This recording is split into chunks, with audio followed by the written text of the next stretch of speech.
Hello, my friends. How are you? Hiker Dave NE here. Thank you so much for coming by. These are strange times we are living in, my friend. I have to say, very odd. I've had a lot of family around, staying up at my place and kind of hunkering down and pretty much doing what everybody else is doing. A lot of hiking. I have had the opportunity to take my kids out, nephews, niece, and been having, doing what we can in this kind of really odd time that we're in right now. But I do apologize for my absence. Bunch of stuff, going on. It's tough. I'm trying to take care of stuff to make sure that everything's all right up here with the family. I haven't been working. I'm not allowed to work. I work in Boston. They shut down all construction in Boston a week ago. So I've been out of work for a week and a day. But I have also had some time to watch some videos. I've watched a bunch of Bigfoot videos. Things have quieted down here at my house for now. My son and some of his buddies were up here for a while, and they had to go back to Mass. They didn't want to get stuck up here in Boston. They have kind of a halfway shelter-in-place type thing. Essential people's out on the road, and they didn't want to get stranded up here. They have stuff going on back in Massachusetts. So it's quieted down here now a little bit, which is good. This whole thing of social distancing is right up my alley. I don't like big crowds. I don't like a lot of people around. So I'm not really doing anything different other than what I was doing before, other than I can't go to work, which is a bummer. But I also live in a small town, which is really nice. There's no food shortages or shortages of any kind. It's just quiet, really, really quiet. But I've had an opportunity to watch some stuff. And I notice that the method that I use with my exploration, how I do things, I've been doing, kind of using this method for a few years now that I've been doing this. And I notice other channels use this same type method where you look for sign, right? You look for what's left behind, and you can kind of see the comings and goings of all kinds of woodland creatures. And I also know some hunter buddies up here. And what they'll do is they'll go out, say they're, for instance, deer hunting, and they'll go look for sign, and they'll look for deer runs. They'll look for maybe where a big buck rubbed its rack up against a tree or something like that, and they can kind of get an idea of what's around the area, because it's not always the same spot all the time when you're hunting. And there are others that say that that's ridiculous. Like, that's just not the way to do it, right? I beg to differ on that.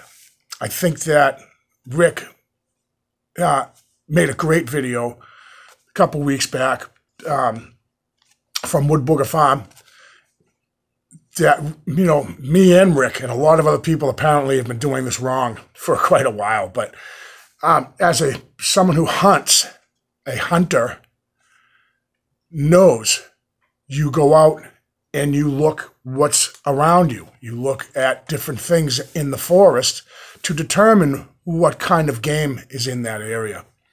So I found that a little bit amusing that me, Rick, and a lot of other people have been doing it wrong this whole time. Great video, Rick, by the way, that you made. I really enjoyed it. So as of recently, with the kids being bored out of their mind, which I tell them, if this happened back in the 80s when I was young, they would have been in serious trouble. No internet, no nothing. You know what I mean? But anyways, I've had a lot of time to spend with the younger ones in my family and taking them out in the woods and showing them different things and stuff like that. And I'm noticing that with the warmer weather coming, the snow melt. We just got dumped on, by the way, here in New Hampshire. We just got like a half a foot of snow. And then now today it's like 45 degrees and everything's melting. But regardless, I'm noticing some fresh sign around. the area. And, I'm pretty convinced really that the summertime pushes Sasquatch further away from parks and some commonly traveled trails in state parks and state forests and stuff, that I think that they back off quite a bit.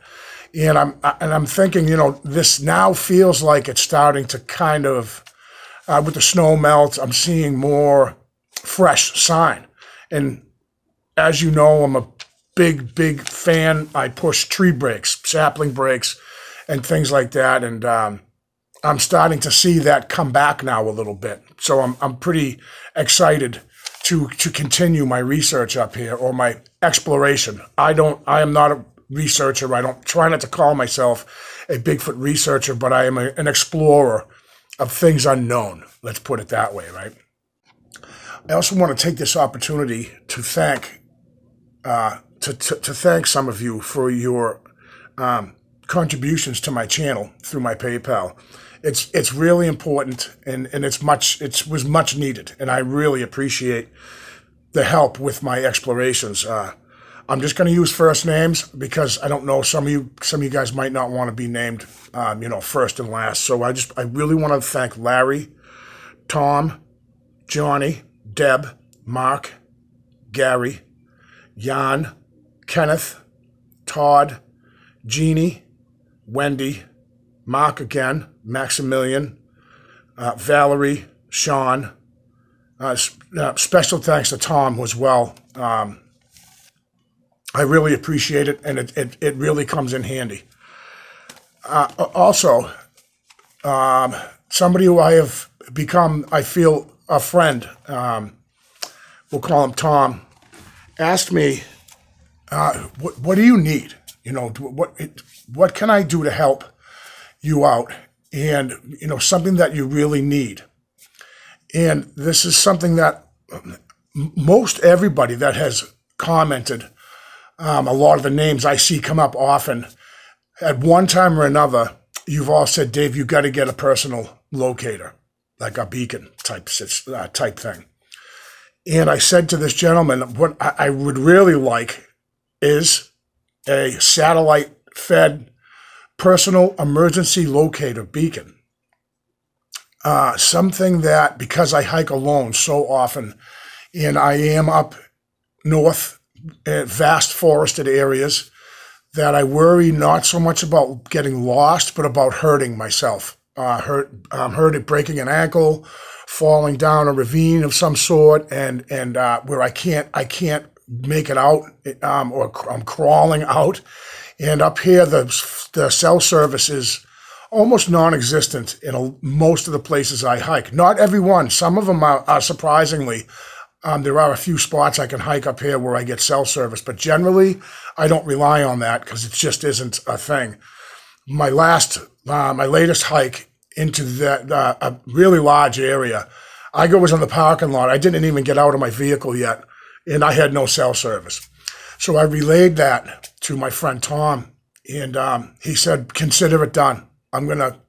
We'll make it happen. We'll meet, have a cup of coffee, and I'm gonna get one for you." I can't even explain how awesome that is, because not only for myself, that feeling of, it'll be a comfort, but my family as well hates that I hike alone. I really get a lot of backlash, not only from viewers that comment, "What are you doing? You're a maroon out there hiking all by yourself," but my family, that's something that they are going to really, really appreciate. It's not an inexpensive item, and I know that it isn't.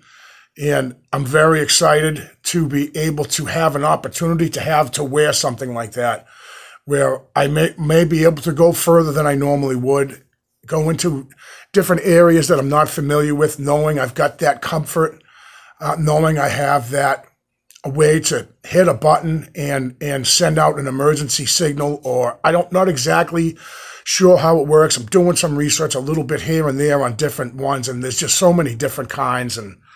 But to have any type of emergency way to reach out in an emergency where there's no cell service, that's going to be just huge. All right, so switching gears here a little bit. I want to talk about something. I brought this up early in my, when I started my channel about carrying a firearm while hiking. And I was against it 2 years ago. And shortly before I moved up here, I started to think more about how vulnerable I am. Really, out far in the woods, all alone, there are predators and crazy people. There are just nuts that are around that it's not out of the realm of possibility for something dastardly to happen. And if I had only been armed. And this is something I battle with a lot. And I started to think that it really was foolish of me to hike out in remote areas, or what I consider remote. I'm not in the Amazon rainforest, but for me, it's remote. If I'm out somewhere and I'm hiking 3 to 4 miles or 3 miles out, that to me, that's remote. And I started to think that I found it irresponsible to my children and my family if something was to ever happen, and it could have been averted, but if I had just only had a firearm. And I still struggle with that. I cannot help but think that Sasquatch knows that you've got something on you. I don't mean a rifle over my shoulder. I'm talking about something small, concealed, that I would think it could smell the gunpowder. And like, I think of that, like it would just smell the brass and the gunpowder. And I mean, hypothetically, if I was carrying a gun, I like to say that often. Maybe I do, maybe I don't. But in general, I always feel that Sasquatch just shaking its head going, here's another dope out in the woods that's just looking to shoot me or my family or my tribe or whatever, right? And so I do definitely still struggle with that. I'd like to know in the comments if you guys think that's a foolish thing. I mean, to think that they could sense or smell the bullets, right? It just makes sense to me. I just think that their senses are so enhanced far above and beyond ours that it wouldn't take much for them to catch a whiff of gun oil, say, or you know, something like that. I don't know. I still struggle with it. I have recently gone out a couple times without carrying protection, and it is very vulnerable, the feeling. Once you have that safety kind of something you feel you can rely on, fall back on in case of an emergency, when you don't and you don't have it anymore, it didn't bother me in the beginning. I just didn't. I didn't think of it. I carried a nice couple knives. I mean, I carry multiple knives, stuff for whittling, and then I carry like a survival knife on my backpack. I carry a Swiss Army knife, and I've got a couple more in my backpack. And I'm a huge fan of knives, and I thought that would be enough until right before I came up here. I really felt being up here with where the critters are larger, the bear are more prevalent up here than they were in southeastern Mass, if any. I mean, they've been spotted in southeastern Massachusetts, but very far and few between. Where up here it's completely different. Mountain lion, bear, packs of coyotes. You know, who else knows? A mob of angry squirrels could come and attack me, right? And I feel really vulnerable without. But I think that I remember a time when I had pine cones thrown, a pine cone tossed at me. And it had been a time when I had been away from this part of the woods for a while. And I was going there consistently, and I always felt watched, followed, and like I really felt I was getting close to something. And I had that interaction, what I consider, that's my opinion. So I had some comments saying a bird could have flew over and dropped it because the trajectory wasn't straight down. It was across the path. So it really had the appearance that it was thrown. But I feel that if I was armed at that time, that wouldn't have happened. So it's something I kind of struggle with Every time I go out, I say, geez, maybe I'll just go out there and, without. And I just feel so vulnerable like that. I don't know. Leave a comment if you are an explorer and have the same interests as I do, looking for sign of Sasquatch, and you don't carry and you're comfortable with that. I'd like to hear some of your thoughts on that. And do you is that something you worry about? Well, that's about all I have to say about that. And I do appreciate you guys coming by. I do want to mention as well, in this weirdness that's going on right now, it really is strange, just about this whole thing that's going on. I want to remind you guys to be as prepared as you can. I just want to show you guys something that I collect. I collect these, or not collect them. They're freeze-dried foods. I am not being paid by these people. I've never contacted them, or they've never contacted me. These are freeze-dried foods. Now, you go to your local REI to go buy hiking boots, or Walmart, or Bass Pro Shop. You go to these places to go buy whatever, a camouflage backpack, or a winter hat, or a raincoat. Grab a couple of these. I've been doing this now for a few years, just little at a time, grabbing a few here and there, and then, different flavors come out, and these are really, really good. I want to tell you guys, they're not the healthiest thing out there, but this is a meal. This is a meal, and it's good. These particular packs are good until 2047. The shelf life is incredible on these. In a situation like what's going on today, it's unprecedented. We can all agree on that. But I do want you guys to know, do not rely on the government to come and help you. As Ronald Reagan once said, the worst thing you want to hear is, I'm with the government and we're here to help. They are overwhelmed doing their own thing. And I don't like saying this kind of thing on my channel. I'm not a political person. I think that they're all equally evil in my mind. But I do believe in being prepared. And I actually have another channel. It's called Surviving New England. And I haven't posted a video on that in a while. There's not a lot of videos. It's frustrating when I make a video, when I do a lot of work on a video on that particular channel, Surviving New England, and I'll get like 30 views. And it's like, man, I worked hard on that. And I've had this channel for a while, and I've really built up an awesome audience of people that have subscribed. And I do mention from time to time on this channel about being prepared, but I don't get into it where the format here is kind of more on Bigfoot and stuff. But I think in these times that we're in now, I think it's so important. And you don't have to get Mountain House. It doesn't have to be this brand. They have Backpackers Pantry. There's another name brand. They have others. The Backpackers Pantry, they tend to be a little bit more expensive, but it's also a larger serving. But I really can't stress enough. I know it may be too little too late, but just think about that. People that really just kind of rely on the just-in-time services of this country, and how you just go to the store and get food when you're hungry, where it's not always like that, and it won't always be like that. And this times are changing. They really are, and I won't get into it other than mentioning that our economy has just fallen through the floor right now, and people aren't noticing it, as well as our First Amendment, our right to assemble, has been kicked right out the window. And I understand it's for the good of many. I get it. I do get it. But it's funny how these lawmakers will slip stuff in the worst times. Never let a good catastrophe go to waste, right?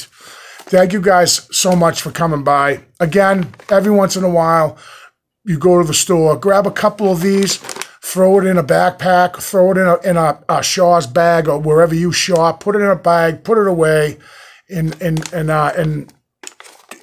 be prepared. Because when it happens, I believe generally people are good at heart. Most people are good at heart. But I think in times of trouble, what would you do to feed your family, right? That's kind of what I'm trying to get at. There's not a lot I wouldn't do to feed my children or my family. So think of that, and me and Big Brother Bob, we make sure that we have stuff for times that are tough. And it really is helps you sleep a little at night, knowing you've got maybe a little bit put away. You don't have to go crazy and get a year's worth. That's not what I'm saying, but you can over time collect a few of these at the store and put them away, and you've got something for a rainy day or something for a pandemic, right? I don't want to say anything or this video will be demonetized. Probably already will because I talked about the economy. But anyways, thank you guys so much, and I'll definitely see you soon on the next one.